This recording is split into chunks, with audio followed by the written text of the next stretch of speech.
来看有200多年历史的台北市定古迹，这树林的朱涵宫，这个庙门呢，伫咧2023年的时阵，互一个西班牙人摕这铝啊运这化学物品去甲这庙门铝甲落漆，落尾呢树林地检署用刑法的毁损罪提起公诉，这几工啊，这树林地方法院判决也出来啊，罚这个外国人呢15000块的罚金。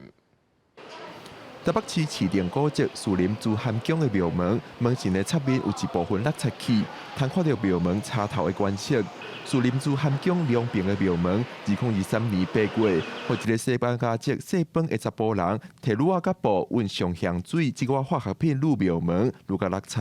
树林地检署认定涉嫌毁损罪，提起公诉。这几天树林地院判决，甲这个查甫人罚15000块，目前要通上诉。他没有尊重妈祖佛啊，不好不好。他也是喝酒啦。他原本那么漂亮的东西，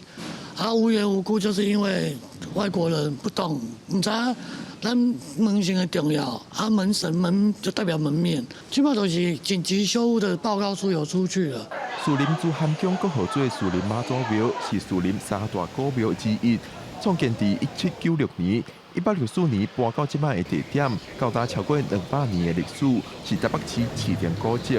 2023年庙门互人破坏较大，还未修复。台北市文化局指出，庙方已经提出相关的修复程序，也咧协调庙方甲技师的时间来修复甲相关的细节。修复的计划了，那我们也审查通过了，我们就是会跟庙方这边再确认说，那到底他们的一个修复的时程，时程大概是什么时候会去？那我们在中间的过程中也会邀请文资委员到现场去确认，就是相关的工法工序，那跟之前我们审查通过的计划是不是相符？针对树林地院目前的判决，文化局表示，庙方是当咧讨论，敢有要继续上诉。为了避免庙门再互人破坏，庙方已经伫庙门附近用红线围起来，也有加强巡逻。